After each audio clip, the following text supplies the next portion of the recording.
Into the ropes and off. A flying tackle by and a drop kick. 10 pounds of pure gold. Gotta hold this just a minute. You want a little bit more? I'm the rich. Gotta be the best of me. More to me than anything I've ever done in wrestling. They call this the 10 pounds of gold. The championship has existed in its current proper form since 19... That was pretty good. And look at what he's going to work now. Oh. Hey everybody, it's Durger time. Thank you for joining me once again for another episode of Billy Corgan's NWA. We are here one day away from NWA Genisys, formerly known as Into the Fire. Well, once we go through Genisys here, it'll be relabeled that. We're still in some weird situations with our availability. It's been getting really frustrating. Mainly, Pentagon is just seemingly always unavailable whenever I'm running a show, which has been very frustrating because I'd like him to, be on the show. So it looks like he's still not going to be available for Power or like any of our pay-per-views. Very frustrating. We also have Samoa Joe, should be one day away from free. I think he's available on the pay-per-view, which is good. Not 100% sure if that is the case. We also might still be running into a delay in our Circle Squared tournament. We're still waiting to see who the best pure Risu fighter between Wentz and Brooks is, and I think it's probably going to be Brooks. But Brooks is still being awaited a contract. I wanted him on this show, but he got bounced out because of the previous contract issues that we had, and we're still waiting for him to get in here, so he might still not get a conclusion to it on this pay-per-view, which was the original plan, which is kind of frustrating.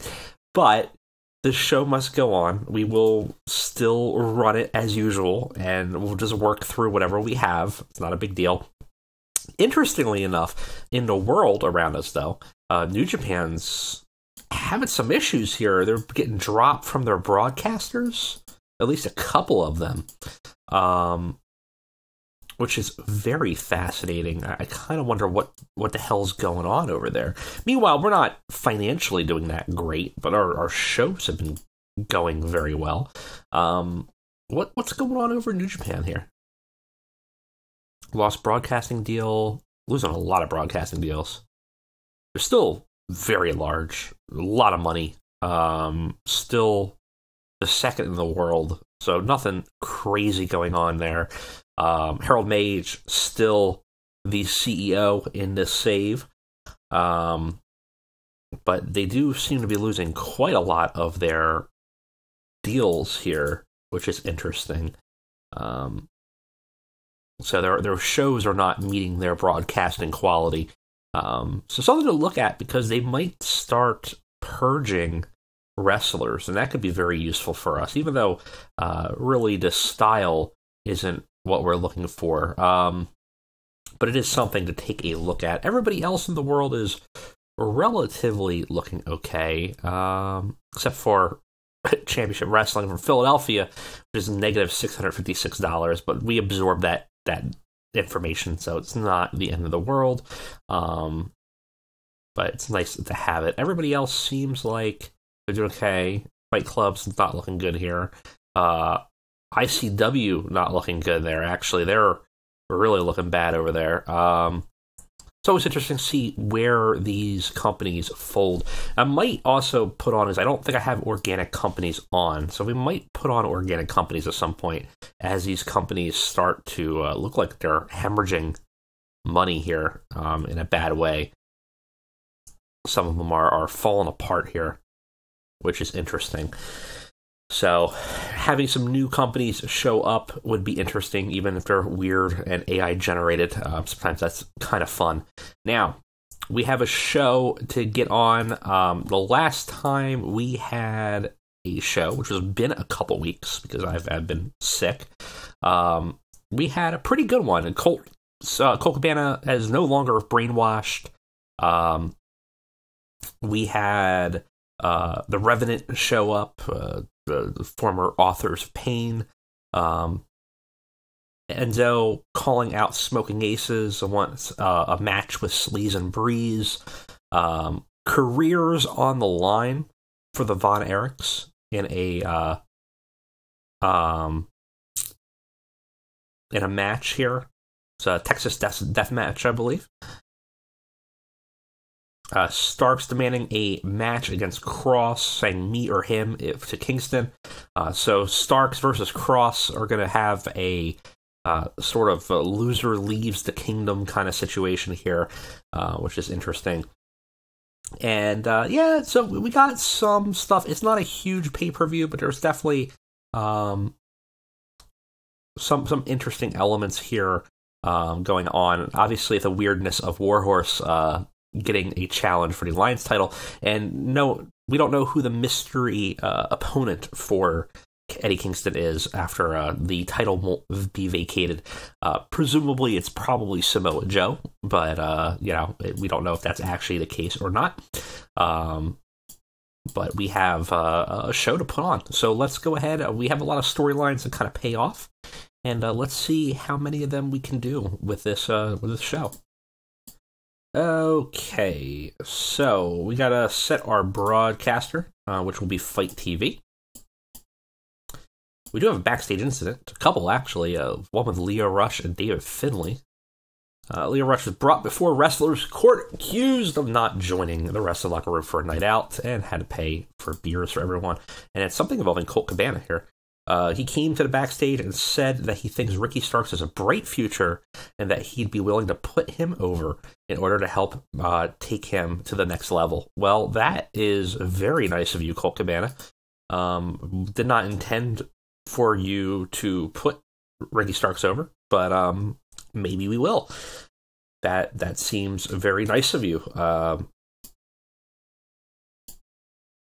Okay, so where are we going to be? We're actually expecting 2,300 fans for this show, which is fantastic. Select Nashville, Tennessee. Sure, we'll just pick a random one of the generic ones. I still don't quite understand the change in 2020 here with the locations versus venues and what the benefit is of it. Basically, the locations are just every state or major city, and their capacity is like a maximum capacity. So you could have like a random generic venue within there, but I don't know. It's weird to me. It doesn't quite make sense.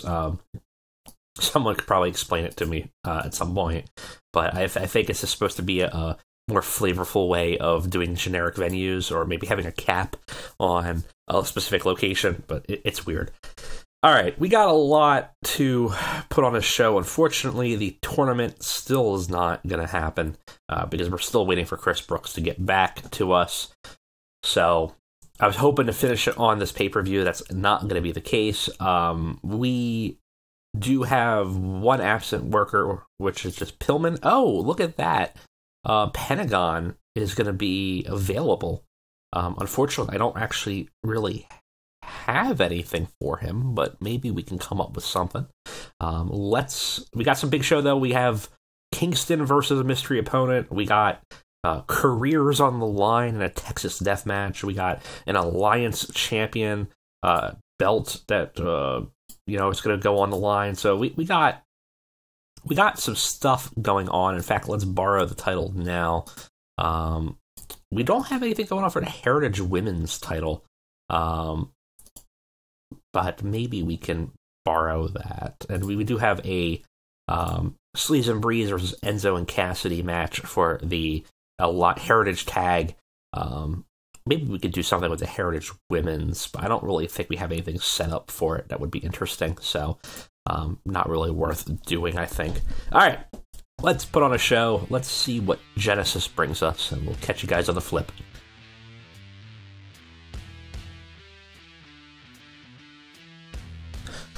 Alright guys, I think we are ready to run Genisys. This is a pretty packed show. I think we got everything that we needed, but maybe we're missing. The only thing we're really missing is in the pre-show, which we don't really have a pre-show in this one, is our tournament, because we don't have Chris Brooks. So everything else, we pay off all the stories. we move some stuff forward, even though some things are more like an act 2 to things. So let's go ahead and let's look at NWA Genisys. So we start the show with Delilah Doom in a singles match against her constant nemesis lately, Madison Eagles, part of the Thought Crimes. Delilah Doom gets the win, despite getting teamed up often. She's able to, in a singles match, actually best Madison Eagles, though through it actually was supposed to be a Fleisch pinfall, but this says underhanded tactics, so maybe she pulled the tights a little bit to get the win, which will only further infuriate Madison Eagles, who just hates everything about Delilah Doom. Obviously, Kimberly, Delilah Doom's partner, is unavailable because she's going to be in a championship match tonight. But that doesn't seem to matter. Madison Eagles does take the pin. Delilah Doom gets one over on her, proving that maybe she has a little bit of ability to hang with Thought Crimes. Obviously, this story is not going away, but kind of an interesting development. Gets a 37, which is meh. It did not boost the crowd. It was a work-the-crowd match. It was supposed to kind of give them a little bit more of a bump than they did. Oh well. After that, we have a fantastic segment, though. Pentagon Dark, actually, in this situation, shows up again and demands a match with Nick Aldis, which Nick Aldis accepts. Not originally on the cards, but obviously Nick Aldis has been sort of a thorn in the side of the cult for a while. He has this bizarre new sense of purpose, and has deprogrammed Colt Cabana and Pentagon's cult after the glue of Josephus has unfortunately departed through obviously the horrific, sad death of Josephus in real life. Turning that into part of the storyline of that, now that Josephus, who, despite always being the speaker for a higher power, really was the glue to the cult. Pentagon's slowly losing power, losing grips, and obviously his commitment to it is not there, and he needs to end Aldis, as Aldis is that sign of weakness that he needs to remove. So we have a match tonight with them. This segment does fantastic, which is great. We have Warhorse, who won a eliminator match to become the national heavyweight challenger. Fights Michaeloku, our current national heavyweight title alliance holder. And guess what? Why not? Warhorse won. Warhorse defeats him in 8 minutes by pinfall with a double foot stomp and wins the National Alliance heavyweight title. So he's now our heritage champion of all of the NWA Alliance. I expect that to probably disappear pretty quickly, but I thought it'd be fun to have Warhorse be our champion for a little bit in the Alliance. I'm sure another company will probably remove him pretty quickly because they do have control. Generally, how I understand the Alliance and how it will work is it won't necessarily give preferential treatment to the Alliance holders. So just because you put them in there doesn't mean they'll stay.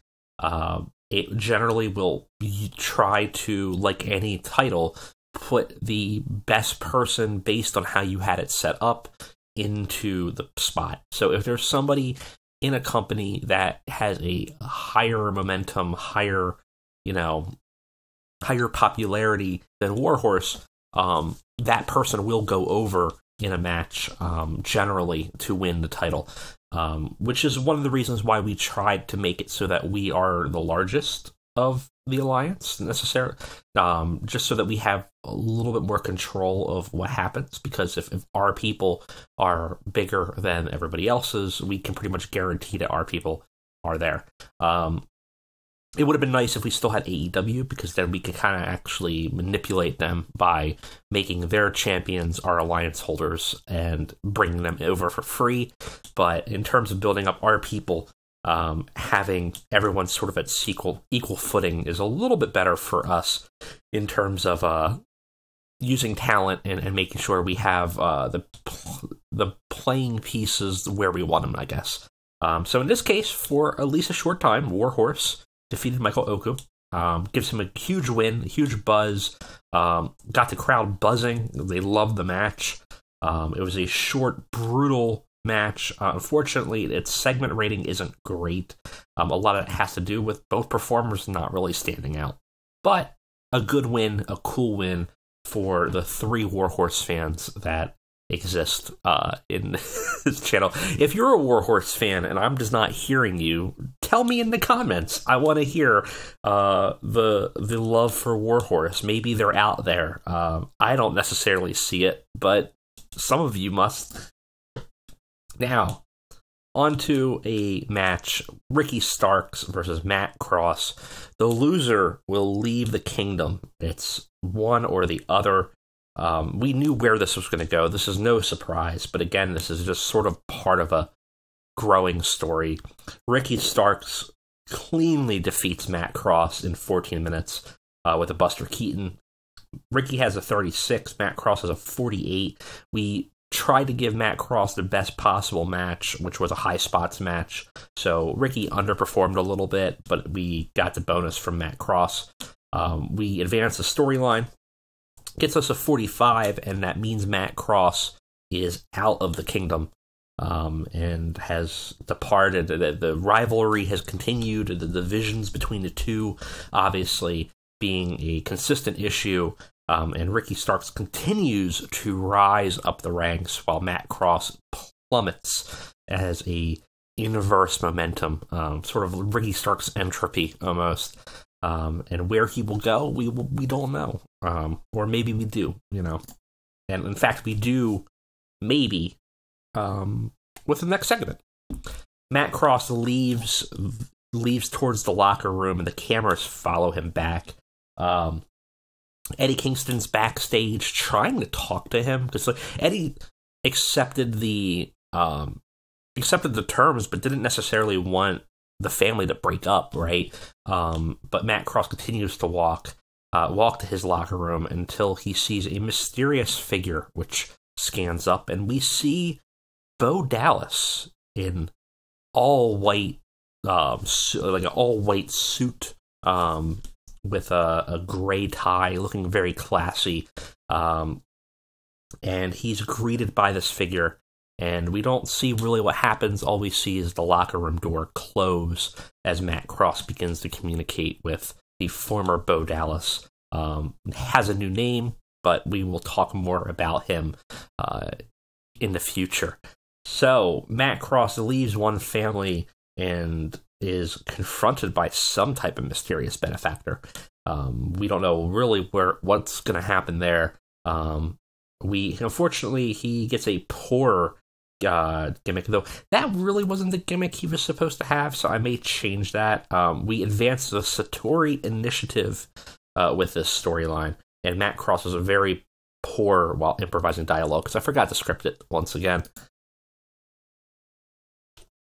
Now we have a 5-way next-gen eliminator match for our first next-gen champion. This is sort of our mid-card title, the revived Global Force Wrestling title that Jeff Jarrett brought to the NWA. And in this match, Eli Drake, Leo Rush, Homicide, and Miro face Ace Austin in an eliminator match. So each one gets eliminated and reduces down, and Ace Austin defeats them all. Homicide and Leo Rush, despite being tag team partners, actually lose first here. Then Eli Drake and finally Miro. Ace Austin wins the Global Force Next Gen title. Pretty strong showing all around from everybody. And got the crowd hotter, got us a 52, and Ace Austin, all signs pointing up for Smoke and Aces as Ace Austin becomes our next generation champion. And we have a pretty banger of a match, actually. We have Nick Aldis versus Pentagon, and in this match, Nick Aldis defeats Pentagon in 16 minutes in a pretty brutal match after interference from Colt Cabana distracting Pentagon. Sort of Colt kind of comes in to help Nick Aldis in this situation. Pentagon had a 72, Nick Aldis had a 58, but Pentagon fails to defeat Nick Aldis. Yes, let's turn him. I know the crowd's not gonna like it. Yeah, that's fine. We'll live with it. After the fact, Nick Aldis and Colt Cabana stand there. Pentagon still riled up, ready to fight. The Ascension come out, and instead of teaming with Pentagon, they betray him. They see that weakness. They've been sermonized about you. It's Darwinianism, right? It's survival of the fittest. And Pentagon again lost. Colt Cabana has betrayed the group. What more do they have to follow if they're the stronger of the group? So they turn on Pentagon. The cult fractures up officially and gets destroyed as the Ascension attack and beat up Pentagon and let Nick Aldis and Colt Cabana walk away for now. Victor, unfortunately, was very underwhelming in this. Pentagon looked good, and overall we get a 47 for the segment, which is not too bad. I can't complain about that. After that, we got our Heritage Alliance Tag Team title match between Sleaze and Breeze versus Enzo and Big Cass.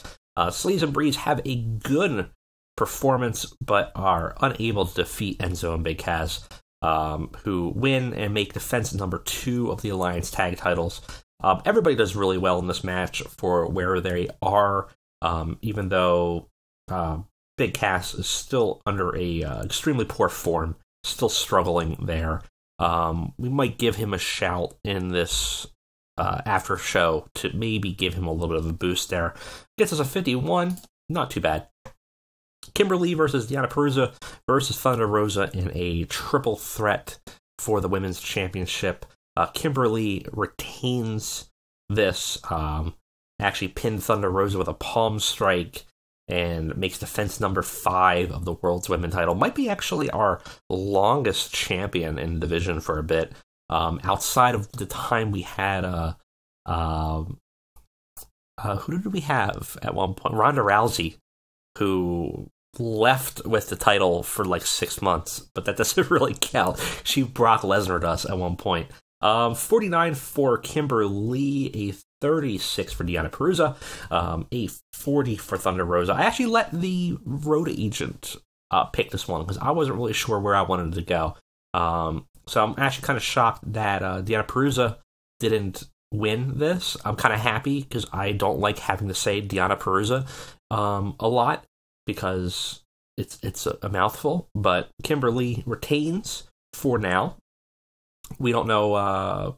Thunder Rosa obviously was a strong contender, but loses that. Dianna Perez was a bit protected in the situation, though her in-ring performance kind of was underwhelming. But overall, Kimberly retains, gets us a 45. And we have the Texas Death Match between FTR and Von Erichs with the career on the line. I was back and forth on this a lot, actually. And ultimately, in a shocking move, the Von Erichs win. The Von Erichs keep their career and become the World Tag Team title champions again. FTR weren't super happy, but we kept them protected, and they were fine with it. FTR will get them back at some point. The Von Erichs are definitely a transitional champion, but for the sake of the story, I thought it was important. We end the storyline with it. Unfortunately, this match had some penalties, mostly because they've done this a lot. This is the 4th time, and it needed to be better, and it wasn't, and we penalized for this. Now, the Von Erichs and FTR are done. FTR are going to move on to fighting for something else. And like I said, the Von Erichs are probably going to be a transitional championship, where they'll probably, I don't know, they'll probably get, like, they'll lose to the Revenant or something like that. But for the sake of the story, we weren't going to let them lose or let them leave. And what was important was having this moment where Kevin Von Erich, seeing the lengths that his sons were willing to go, breaks away from FTR and apologizes and hugs the sons. The Von Erichs back together. Von Erichs champions again. Kevin probably is not going to be their manager, but has that respect for the sons again. This segment gets a 47. It's not too bad. And finally, we have, in the least surprising mystery opponent match, Eddie Kingston versus Samoa Joe for the #1 contendership. And Eddie Kingston cheats because he's a cheater, because he's a tweener for us, right? And he defeats Samoa Joe solely by using a foreign object after Samoa Joe raged and hit the ref and ended up knocking the ref out. Eddie Kingston does everything in his possibility to win. He's kind of a mixture for us of a some people have been comparing him to our Stone Cold. I would actually kind of say he's almost our Eddie Guerrero, where he's very talented, but he is willing to do anything he needs to do to win. He's definitely has that element of that Stone Cold anti-hero in the story, but like I kind of treat him like he's essentially a heel for all extents and purposes, except he's not like full out and out. He's a shade of gray for us. Kingston had a 59. Samoa Joe had a 62. Samoa had a great gimmick debut, despite being off of his game here. We protected him. He looked dominant. It was fine. Eddie Kingston basically gets a cheap win in order to retain the #1 contendership. And from that, there will be ramifications, of course. And we end the show with Samoa Joe raging, literally ripping the ring up, and starting to attack all the staff until Jeff Jarrett comes out and he stares down Jarrett and walks away. So there's some animosity between Jeff Jarrett, who just brought Samoa Joe in, brought him in this position, and Joe now lost. Jeff's got heat with Kingston. He's now got heat with Joe. He's been putting himself in a very bad position, and we will see how Joe reacts to this after the fact. But we end the show pretty decently. I think we're going to get it like a 58, 53. It's a little bit worse, actually, than I was hoping for, but we didn't really have that many bangers. So some green here, which is good. But overall wasn't necessarily the best show, but it did its job. I'm going to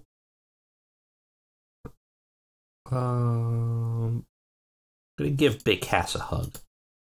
We will praise Eddie and Ricky Starks. We'll give them a bit of a bump here. There you go. Nobody needs any verbal evisceration. Everyone did really well. So that's kind of how we'll run that. Never seen that much of a use for verbal evisceration. Sometimes it keeps people in line, but I don't think it's something we necessarily need to do right now. So I'm not going to be playing that game. All right.